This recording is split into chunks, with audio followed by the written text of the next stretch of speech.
والسابقون الأولون من المهاجرين والأنصار والذين اتبعوهم بإحسان رضي الله عنهم ورضوا عنه. STA TV Media Syiar Islam. Assalamualaikum warahmatullahi wabarakatuh. Innal hamdalillah nahmaduhu wa nasta'inuhu wa nastaghfiruh wa na'udzu billahi min shururi anfusina min sayyiati a'malina may yahdihillahu fala mudhillalah wa may yudlilhu fala hadiyalah. Asyhadu an la ilaha illallah wa asyhadu anna Muhammadan abduhu wa rasuluh. Allahumma shalli ala Muhammad wa ala ali Muhammad amma ba'du. Senang sekali masih bisa menyapa para pendengar di mana saja berada di hari ini, edisi hari Sabtu tanggal 24 Muharram 1442 Hijriah, bertepatan dengan tanggal 12 September 2020 Masehi. Saya Safarudin Gayu akan memandu acara kajian kesehatan kita di sore hari ini bersama narasumber kita. Kita sudah tidak asing lagi dengan beliau nih, dokter ya. Dr. Farul Jamal, spesialis anestesi dan konsultan intensive care, dokter ya. Beliau juga pernah menjadi direktur di Rumah Sakit Umum Zainal Abidin dan sampai sekarang masih aktif mengajar di kampus, dokter ya. Ya. Adapun tema pembahasan kita di sore ini para pendengar yaitu adalah penanganan pasien gawat darurat. Ya, mendengar kata-kata darurat kita langsung teringat dengan IGD, UGD dan kondisi yang kacau dan sebagainya gitu ya. Nah, ini kita akan mendapat dan mengurai informasi dari pemateri kita di sore hari ini.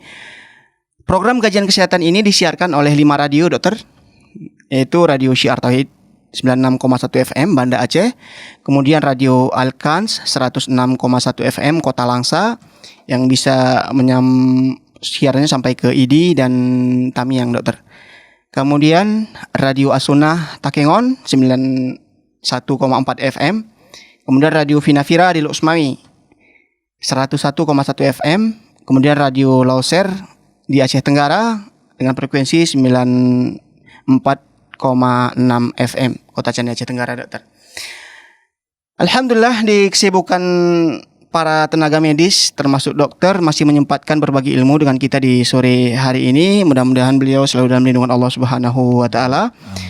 Kepada para pendengar kami ajak juga nanti berpartisipasi di akhir acara. Bagi Anda yang ingin menyampaikan tanya jawab atau mungkin bisa berkonsultasi dengan kami, silakan hubungi kami di nomor telepon 085277323266 atau bisa melalui SMS dan WhatsApp ke nomor 085214142314. Langsung saja, dokter, kita mulai berbicara masalah kedaruratan, dokter ya. Terkadang kan banyak orang panik, apa sebenarnya darurat dan dalam kondisi bagaimana dikatakan darurat, dokter? Silakan, dokter. Oke, baik.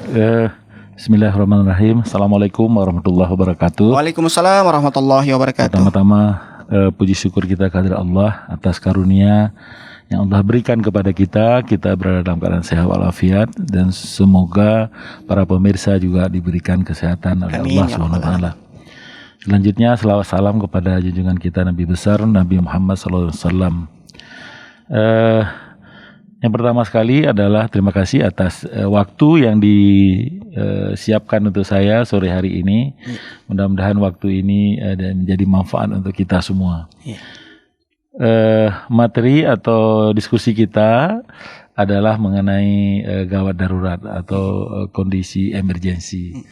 Jadi seperti kita ketahui bahwa kondisi gawat darurat atau kondisi emergensi adalah suatu keadaan di mana bila pasien atau bila kondisi tersebut tidak segera mendapat pelayanan, maka dia akan menyebabkan kematian atau kecacatan. Inilah kondisi gawat darurat. Jadi kondisi bila mana tidak mendapatkan pelayanan, maka yang bersangkutan atau pasien tersebut akan mengalami cacat atau meninggal.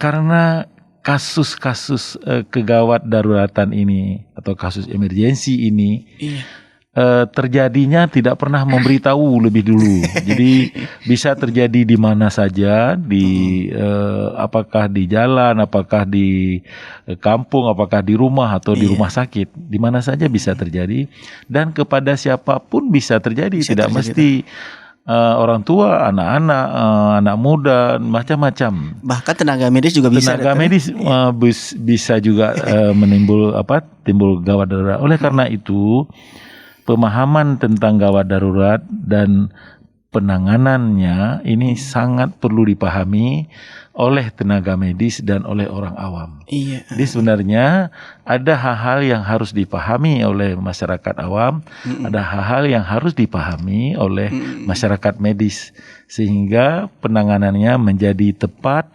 akurat, tepatnya itu tepat waktunya, tepat pasiennya, tepat caranya, dan tepat penanganannya. Cara penanganan yang tepat. Jadi kalau memang waktunya cepat ditolong, tapi caranya yang salah bisa membahayakan pasien. Nah, misalnya salah satu contoh yang paling mudah, pasien kecelakaan lalu lintas di tengah jalan, kemudian rame-rame ngangkat. Model ngangkat aja kayak ngangkat ayam habis dipotong, yang seharusnya pasien tidak meninggal, kalau kondisi ini bisa menyebabkan meninggal pasiennya karena penanganan tidak tepat. Penanganan yang tidak tepat, misalnya lehernya tidak dijaga dan lehernya bisa patah dan bisa menyebabkan kematian. Jadi kondisi-kondisi ini harus dipahami. Berikutnya adalah hal yang paling penting juga adalah harus diingat bahwa penanganan gawat darurat dengan konsep time is life saving. Jadi waktu adalah nyawa. Jadi kita harus mempersiapkan waktu sebaik mungkin, seefektif mungkin dalam penanganan pasien sehingga pasien itu bisa kita selamatkan. Yang menjadi kenapa hal ini diperlukan oleh karena yang sedang kita urus adalah nyawa. Nyawa itu tidak bisa dibeli. Nyawa itu tidak ada dijual di mana-mana. Oleh karena itu penanganan kita harus fokus, harus baik, harus maksimal. Harus maksimal. Kemudian yang kedua, setelah kita selamatkan nyawa, yang kedua kalau bisa pasien itu tidak cacat lah setelah pasien itu sembuh nantinya. Ini dua hal ini adalah merupakan satu konsep penanganan gawat darurat. Oleh karena itu, penanganan gawat darurat itu sebaiknya dikerjakan oleh orang-orang yang sudah memahami atau sudah mendapatkan pelatihan-pelatihan gawat darurat. Baik itu tenaga medis maupun orang awam. Orang awam juga bisa mengikuti pelatihan-pelatihan gawat darurat. Baik yang dikerjakan oleh Ikatan Dokter Indonesia atau yang dikerjakan oleh PMI, banyak LSM kesehatan yang mengajarin bagaimana masyarakat harus bersikap kalau ada penanganan, kalau ada kasus-kasus darurat. Apalagi masa sekarang dokter ya, kan tidak mesti harus semua ke rumah sakit. Mestinya kita meminimalkan untuk rumah sakit dokter. Itu lain lagi problem yang sekarang kita hadapi. Yang paling krusial dalam penanganan gawat darurat adalah keterlibatan dari masyarakat atau keluarga pasien pada saat kita memberikan pertolongan. Ini sebenarnya harus dipahami oleh masyarakat bahwa pada saat kita melakukan pertolongan kepada pasien, baik itu di lapangan maupun di rumah sakit, itu sebaiknya anggota keluarga atau siapapun yang terdekat dengan pasien tersebut tidak berada bersama kita, karena kita membutuhkan perhatian, pikiran dan waktu yang sangat sempit untuk menyelamatkan nyawa atau mengurangi kecacatan yang timbul pada pasien tersebut. Jadi kalau sempat sedang kita membantu pasien, kemudian keluarganya minta mau dipegang kepalanya, keluarganya minta jangan dulu, ini akan mengganggu proses bantuan yang kita berikan, dan ini akan menyebabkan outcome atau keberhasilan dari penanganan kita menjadi kecil jadinya. Jadi ini juga hal yang sangat penting dalam penanganan gawat darurat. Jadi mestinya ketika lagi ditangani pasien yang darurat dilarang untuk interupsi dokter ya dari keluarga pasien ya. Ya baik. Dokter tadi udah jelaskan sepintas gitu ya. Kemudian mengenal bagaimana kondisi pasien yang dikatakan darurat, dokter. Kadang-kadang kan ke rumah sakit, misalnya kakinya patah gitu ya. Apakah ini memang betul-betul darurat atau bagaimana, dokter? Ya. Terkadang kan dari keluarga pasien mendesak segala macam itu. Ini kan harus mengenal dulu bagaimana pasien dikatakan darurat, dokter. Ya. Jadi kondisi gawat darurat itu yang bisa mengancam nyawa yang pertama, yang kedua adalah bisa mengancam kecacatan. Iya. Jadi ada dua hal ini ya. Yang mengancam nyawa itu biasanya ada masalah pada pernafasan dari pasien itu atau ada masalah pada jantung dari pasien itu. Yang ketiga adalah pasien yang tidak sadar. Tidak sadar itu adalah satu kondisi gawat darurat. Jadi dalam kondisi sehari-hari yang dikatakan pasien gawat darurat itu adalah pasien tidak sadar, ada masalah pada pernafasan, tak sesak dia atau tidak bisa bernafas. Kemudian ada masalah pada jantungnya, tiba-tiba pasiennya tekanan darahnya rendah atau tekanan darahnya sangat tinggi.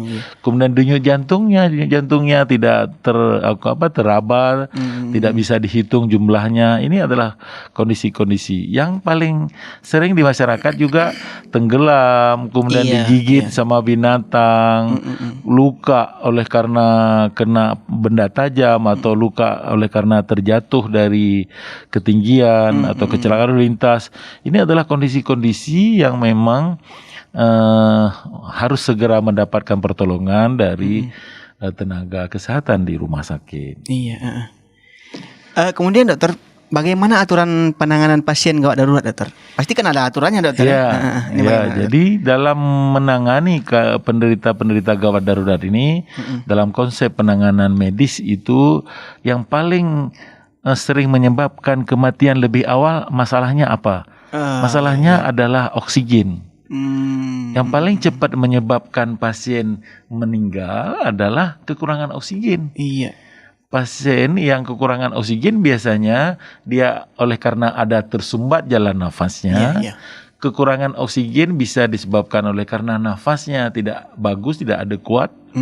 Kekurangan oksigen itu bisa disebabkan oleh karena yang membawa oksigennya atau aliran darahnya yang berkurang. Ini adalah kondisi. Oleh karena itu dalam penanganan gawat darurat ini menjadi stres awal, menjadi stresor, menjadi perhatian awal.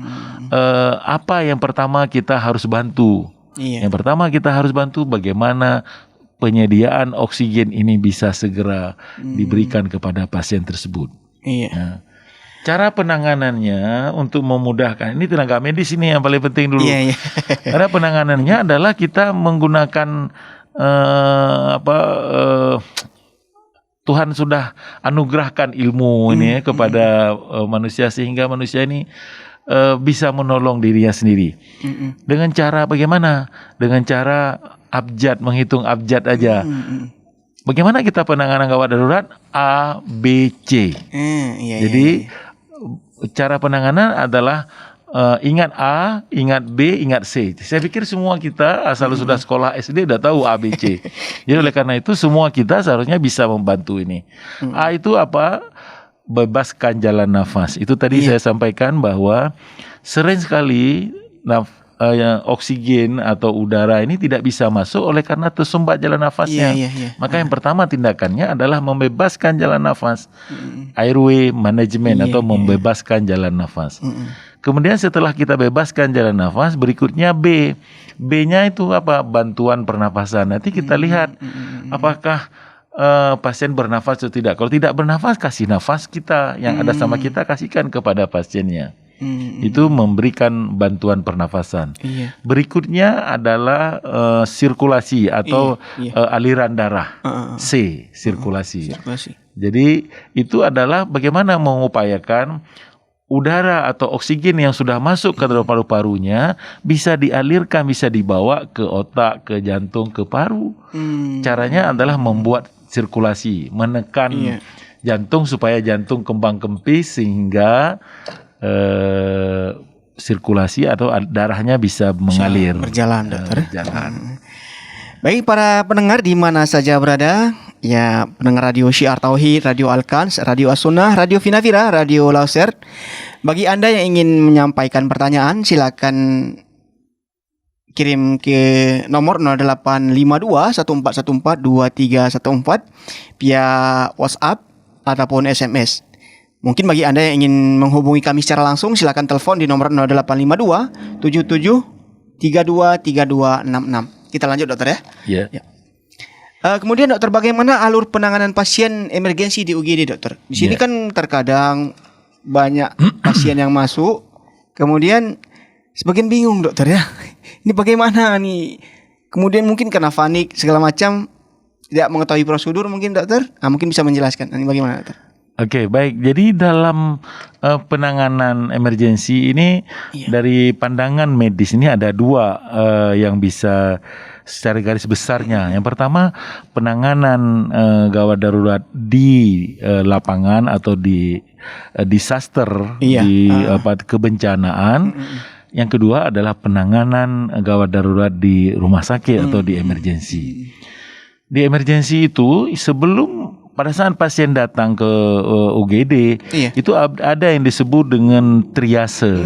Triase adalah suatu proses pilah-pilih ya, dengan memilah, dengan memilih mana pasien-pasien yang lebih harus ditolong lebih dahulu dibandingkan dengan pasien lainnya. Jadi artinya ini kalau ada datang pasien 3, maka dokter yang pertama melihat pasien itu harus cepat menangani yang mana ini yang yang harus ditolong lebih dulu.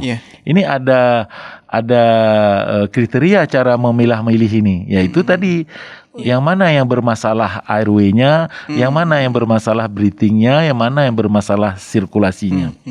Pasien masih datang dengan nafasnya nggak ada. Yang satu lagi pasien datang dengan patah. Yang satu lagi pasien dengan berdarah. Yang mana yang lebih tolong? Yang nafasnya yang tidak ada ini yang ditolong lebih awal. Ada skala prioritas dokter ya? Walaupun kita lihat bahwa itu udah berdarah. Nggak apa-apa, ini kita tolong dulu. Tapi kalau kita punya tenaga yang cukup di emergensi, maka kita bisa mengerjakan ini secara simultan ya. Bisa kita yang sebahagian nolong bantu pernafasan, sebahagian nolong perdarahan, sebahagian lagi tenaganya membantu pasien-pasien yang patah. Jadi ada triase inilah yang akan menentukan nanti supaya lebih mudah, supaya orang lebih mudah tenaganya, tidak perlu sibuk menanyakan ini pasien gawat enggak. Kita labeling, kita buat ini warna merah, ini menandakan pasien yang seriously dan harus segera diberikan bantuan. Kemudian warna kuning, ini bisa berikutnya, warna hijau, ini pasiennya bisa berjalan, biasanya bisa tunggu di poliklinik. Sedangkan yang satu lagi adalah warna hitam, warna yang kita anggap bahwa nggak mungkin lagi dibantu, atau pasien ini sudah dianggap pasiennya sudah meninggal. Jadi label-label warna ini adalah sebenarnya banyak cara-cara melakukan, tapi yang paling mudah, yang paling simpel dimengerti adalah dengan melabelkan warna-warni ini.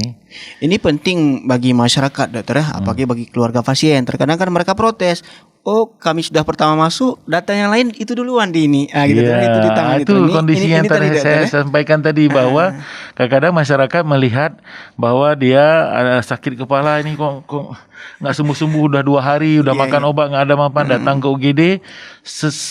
Pada saat itu, pada saat triase, dokternya melihat, ini prioritas ketiga mungkin, prioritas pasien bisa menunggu beberapa saat. Sementara kalau datang pasien lain dengan tidak sadar, datang pasien lain dengan sesak nafas berat, maka pasti dokternya akan lari untuk membantu itu ini. Yang didahulukan.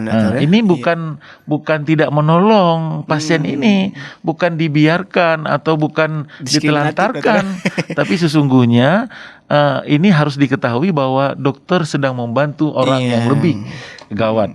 Kalau masyarakat ini tahu seperti ini, maka dia nggak perlu ini. Malah dia suruh, dok itu ada pasien tuh jatuh, itu ada pasien meninggal. Dia yang suruh, saya nggak apa-apa, bentar lagi. Kalau memang masyarakat tahu, mungkin dengan seringnya ada diskusi seperti ini, sering seperti ini akan memudahkan nanti masyarakat kita.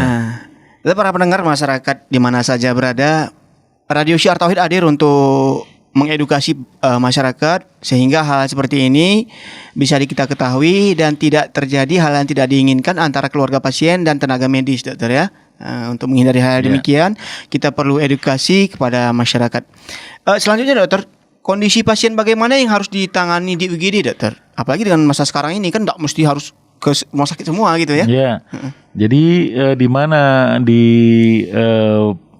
ada pembiayaan kesehatan ditanggung oleh pemerintah, bukan dari pocket kita, bukan dari kantong kita, maka pemerintah sudah mengatur mana kasus-kasus itu semua masyarakat itu diminta untuk memakai fasilitas pelayanan tingkat pertama dulu atau puskesmas atau rumah sakit pratama.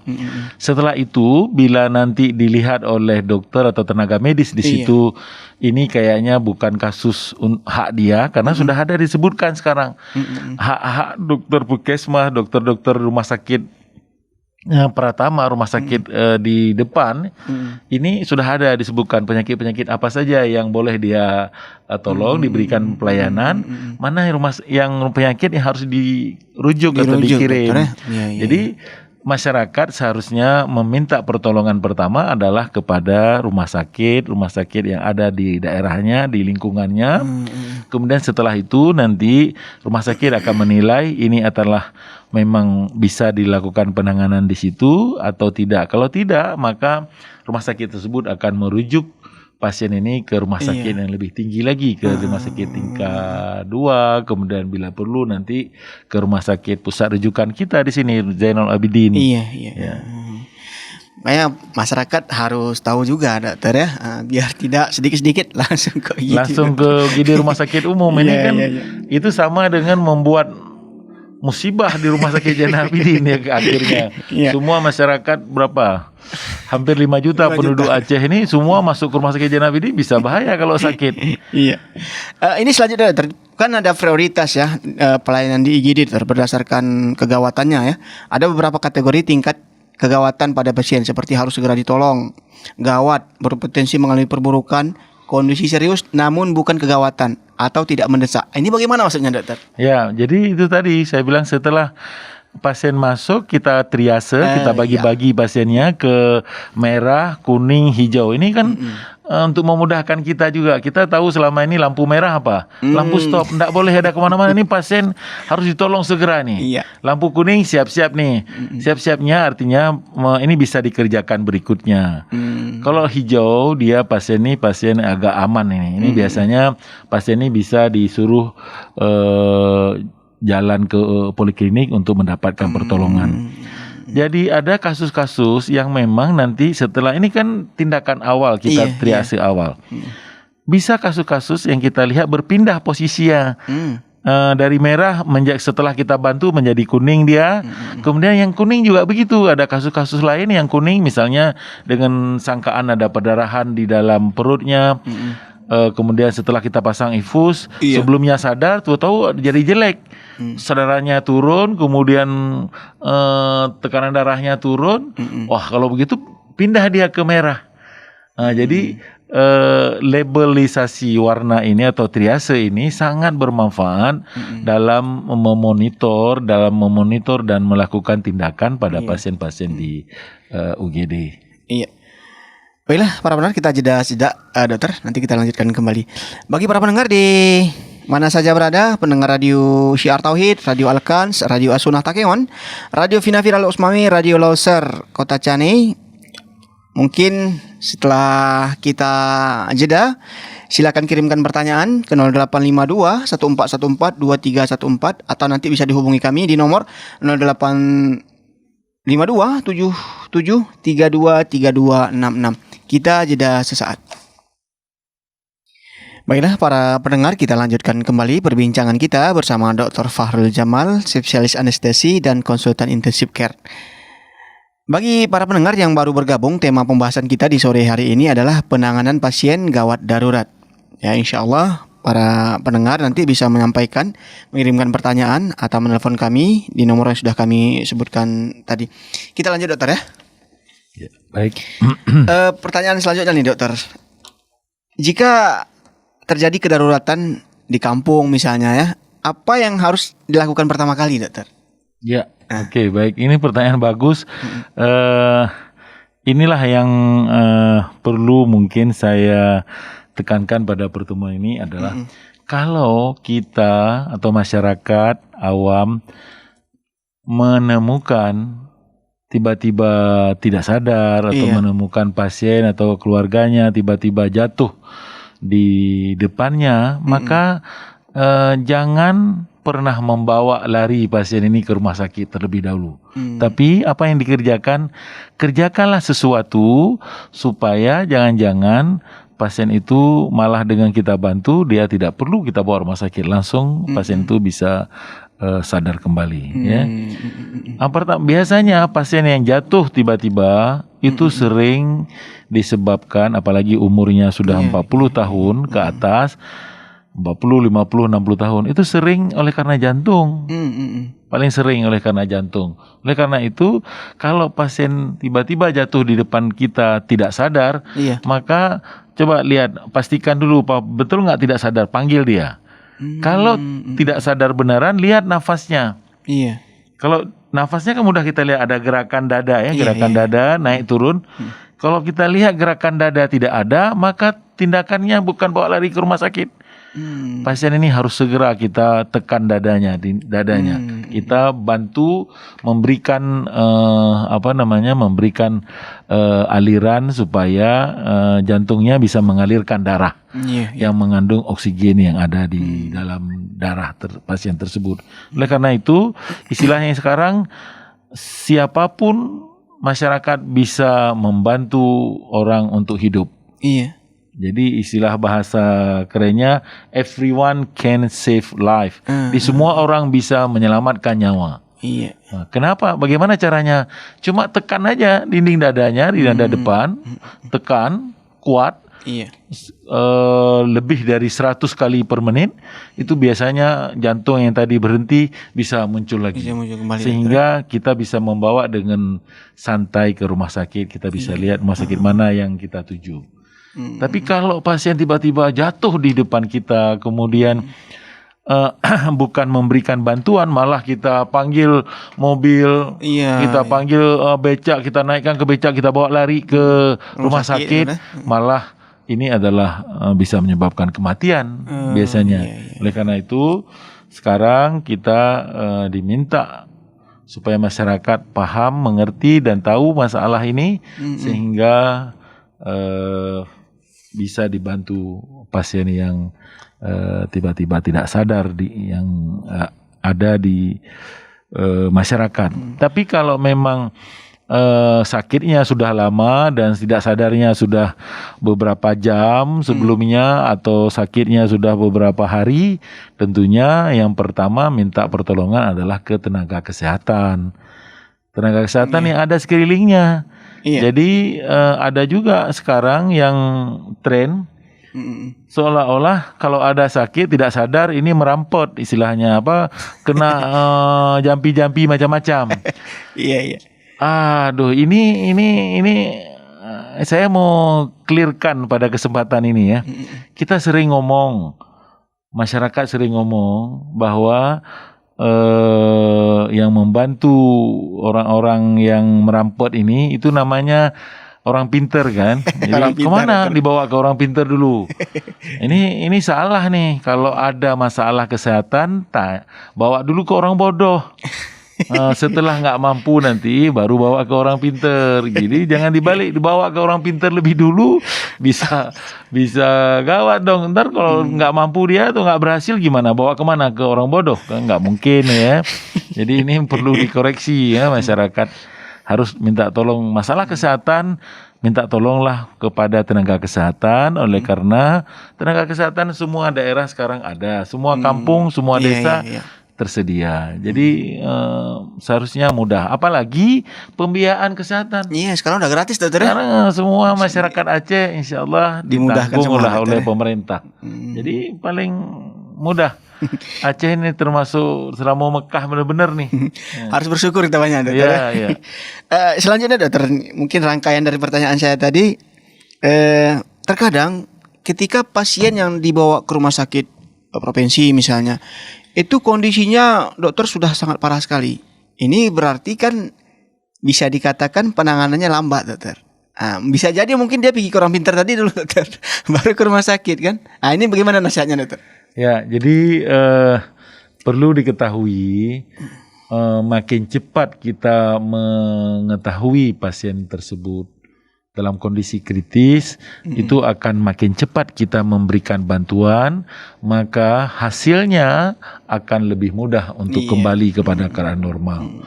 Bila mana kita masih menunggu rapat keluarga dulu, kalau perlu panggil kepala kampung mau dibawa enggak rumah pasien ini, padahal pasien ini sudah kritis. Ini adalah memperlambat, membuat delay namanya, dan setiap jamnya delay pasien gawat itu maka akan meningkatkan angka kematiannya. Jadi setiap jam itu akan meningkatkan 10% angka kematiannya. Oleh karena itu, makin lambat kita membawa pasien untuk minta pertolongan ke tenaga kesehatan, itu sama dengan membuat pasien ini lebih sulit untuk kita tangani, dan tentunya kalau sulit dalam penanganannya maka risiko untuk sembuhnya juga kecil. Dokter. Kemudian kita beralih ke selanjutnya, dokter. Ini di rumah sakit sering kita dapati ya, ada kadang-kadang keluarga pasien ngamuk gitu ya. Ini bagaimana seharusnya sikap keluarga menghadapi pasien yang gawat darurat, dokter? Ini juga perlu nih edukasi kepada masyarakat, dokter. Iya, terima kasih banyak. Ini jadi masalah juga bagi kita. Apalagi di mana masyarakat kita belum mempunyai pendidikan dan pemahaman yang baik, sehingga dia masih menggunakan perasaannya, masih menggunakan intuisinya untuk menilai seseorang. Ya, misalnya sering sekali pasien tidak sadar, dia tidak dapat makan, dia tidak bisa bernafas dengan baik, maka dengan sendirinya kan kita harus pasang alat-alat, alat di dalam mulutnya, di dalam hidungnya, mungkin kita harus bersihkan jalan nafas dengan melakukan suction. Itu keluarga pasien menganggap bahwa ini membuat sakit, membuat sakit penderita tersebut.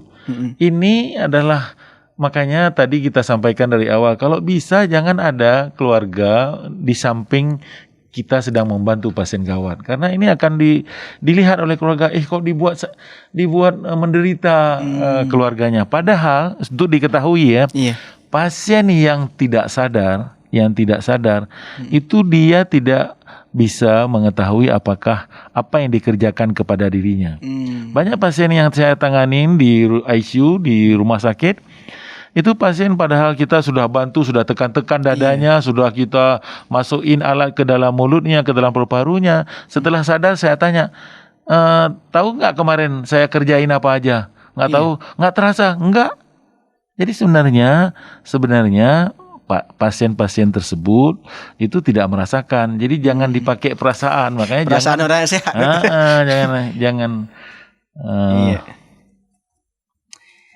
Kemudian, dokter, apa persiapan keluarga pasien ketika menghadapi kondisi darurat, dokter? Persiapan keluarga ini gimana, dokter? Tentunya yang pertama, kenalilah lebih awal kalau kondisi-kondisi darurat tadi. Jangan didiamkan, jangan dibiarkan, jangan diminta tolong kepada orang kepada orang pintar lebih dulu, minta tolonglah kepada orang bodoh dulu, kepada tenaga kesehatan secepatnya. Kemudian harus ada rasa kepercayaan ya. Kita meminta pertolongan kepada tabib, kepada tenaga kesehatan itu merupakan suatu ikhtiar. Iya, betul, dokter. Supaya Allah memberikan rahmatnya kepada pasien tersebut. Jadi kalau kita berikhtiar, maka insya Allah dengan doa tambahan, dengan doa, mudah-mudahan pasien tersebut akan bisa tertangani dengan baik. Iya. Kalaupun hasil dari yang kita kerjakan ini, yang dokter atau tenaga medis kerjakan tidak berhasil, sesungguhnya ini udah selesai tugas kita sebagai manusia. Sebagai dokter sudah berusaha maksimal, kemudian keluarga pasien dan masyarakat sudah membawa pasien tersebut ke rumah sakit, ke tempat pelayanan kesehatan yang ada di sekelilingnya, itu sudah selesai tugas. Tanggung jawab Allah tidak meminta pertanggungjawaban lagi. Iya, betul. Jadi harus ada keikhlasan dari keluarga. Bila kita membawa pasien ke rumah sakit, maka kita harus percaya kepada rumah sakit tersebut, harus percaya kepada tenaga kesehatan yang bertugas, dan tidak usah buru-buru. Sekarang rumah sakit sekarang sebagian besar yang ada di Aceh sudah terakreditasi. Akreditasi itu adalah sudah diminta oleh negara ini untuk membuat alur SOP yang rapi dalam penanganan pasien. Sampai ke cara buang air kecil, cara buang air besar pasien pun sudah diatur di akreditasi itu. Oleh karena itu kita nggak perlu buru-buru, sudah ada mekanisme, sudah ada alur yang sudah disiapkan untuk setiap pasien yang masuk ke rumah sakit. Jadi kita nggak ada istilah-istilah zaman dulu bahwa kalau ada orang dalam akan cepat ditangani. Tidak ada itu sekarang, kondisi sekarang udah nggak ada lagi. Dulu mungkin iya. Sekarang untuk melihat tempat tidur pasien aja kita di rumah bisa lihat nih sekarang. Iya. Berapa tempat tidur rumah sakit Zainal Abidin, berapa yang kosong di ruang mana saja.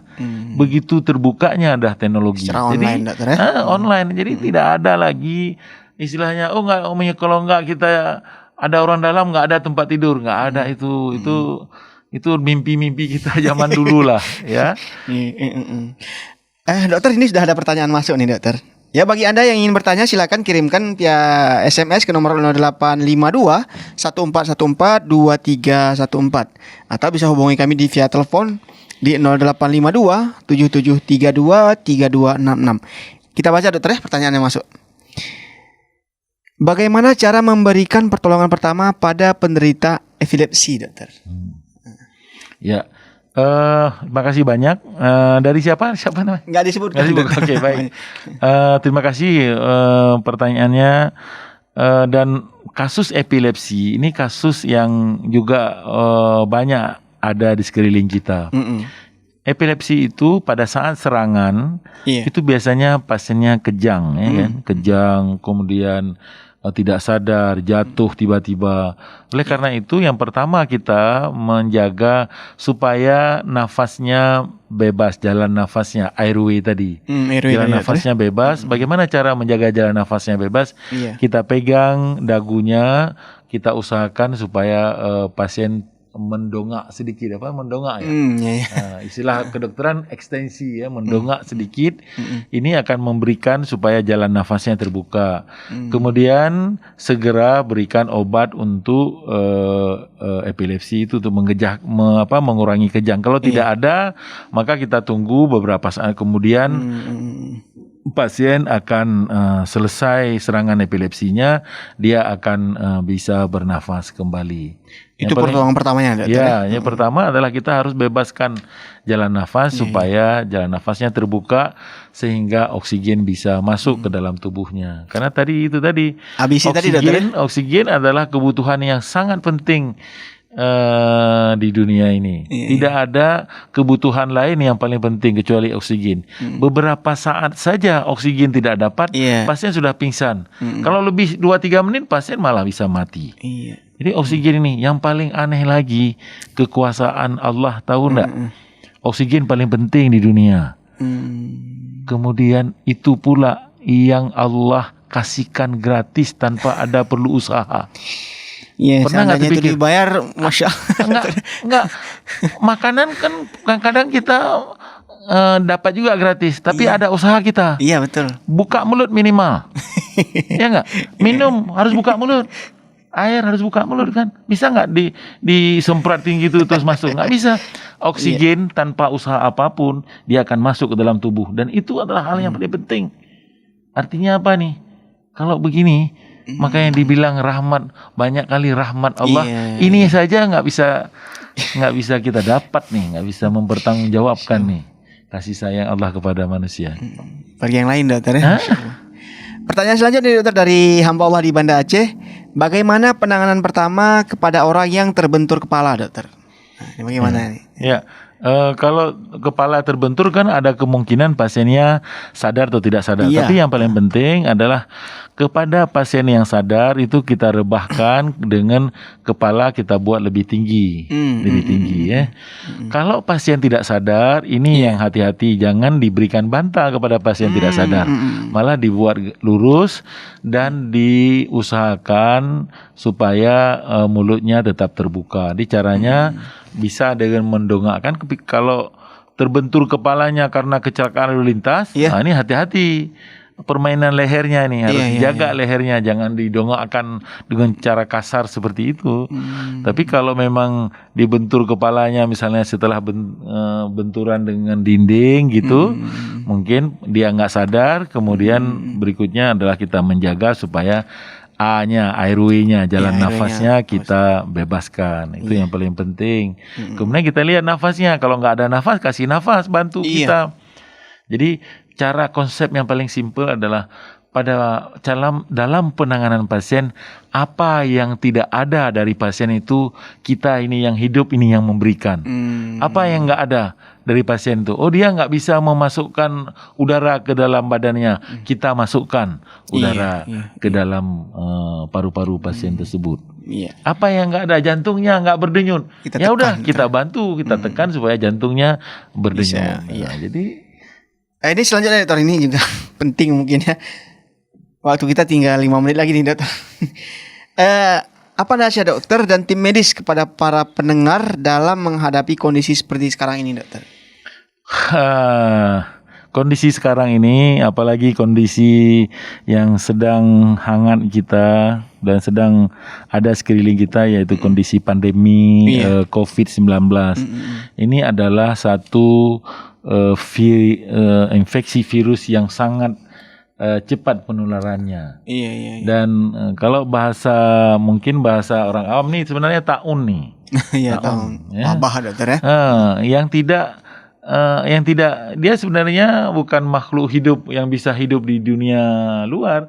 Dia justru hidupnya pada saat dia masuk ke dalam tubuh kita. Ada medianya dokter ya? Ada. Jadi oleh karena itu, untuk mencegah ini nggak ada. Kalau untuk penanganan sampai sekarang memang belum ada obat yang pasti untuk itu. Oleh karena itu, mencegahlah supaya tidak terkena infeksi. Sekarang infeksinya, kumannya sekarang udah banyak berada di sekitar kita, di samping kita, di sekeliling kita. Oleh karena itu, 3 hal ini tadi. Pertama adalah harus pakai masker, harus menjaga jarak supaya kalau ada percikan-percikan pun tidak langsung mengenai kita. Dan kalau kita memegang sesuatu, kalau kita tersentuh sesuatu di tangan kita, karena kita juga menggunakan tangan ini untuk berpegang untuk macam-macam kebutuhan hari-hari. Oleh karena itu kita harus sering cuci tangan. Dokter ya. Kemudian yang terakhir adalah jangan sering-sering keluar lah. Kalau ada perlu saja keluar rumah, lebih bagus di rumah, dan gunakanlah matahari untuk membuat daya tahan tubuh kita kuat, vitamin D kita bagus, sehingga serangan kuman itu bisa diminimalir. Kemudian jangan lupa juga, walaupun nggak tahu nih penelitiannya belum ada penelitian yang banyak, bahwa sering-sering juga menggunakan pusaka endatu kita, minyak kayu putih ya, minyak kayu putih silakan. Jadi usaha-usaha preventif, usaha-usaha mencegah ini jauh lebih baik dibandingkan dengan usaha-usaha pengobatan. Baik dokter, terima kasih banyak sudah menyempatkan waktunya bergabung bersama kita, sharing bersama kita, bersama para pendengar. ini hampir di seluruh Aceh nih dokter. Kalau Luk Semawi ikut, Aceh Tenggara, Takengon, dan Langsa dokter ya. Insya Allah mudah-mudahan ada yang lain lagi bergabung nanti dokter. Kita doakan. Para pendengar di mana saja berada, itu yang dapat kita sampaikan di hari ini. Alhamdulillah terasa sudah ya, tanpa terasa kita sudah 60 menit. Saya dan dokter menemani para pendengar di acara kajian konsultasi kesehatan di sore hari ini. Terima kasih kepada dokter yang sudah menyempatkan waktu dokter di sela-sela kesibukan di masa sekarang ini ya.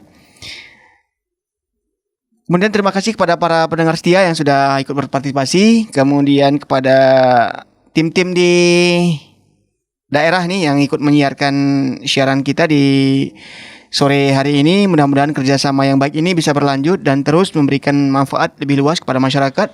Insya Allah kita berkomitmen untuk memberikan edukasi kepada masyarakat. Dan mudah-mudahan apa yang kita lakukan ini dihitung oleh Allah sebagai ibadah kita dokter. Amin. Demikianlah acara kita di sore hari ini. Subhanakallahumma wa bihamdika asyhadu an la ilaha illa anta astaghfiruka wa atubu ilaik. Assalamualaikum warahmatullahi wabarakatuh. Waalaikumsalam.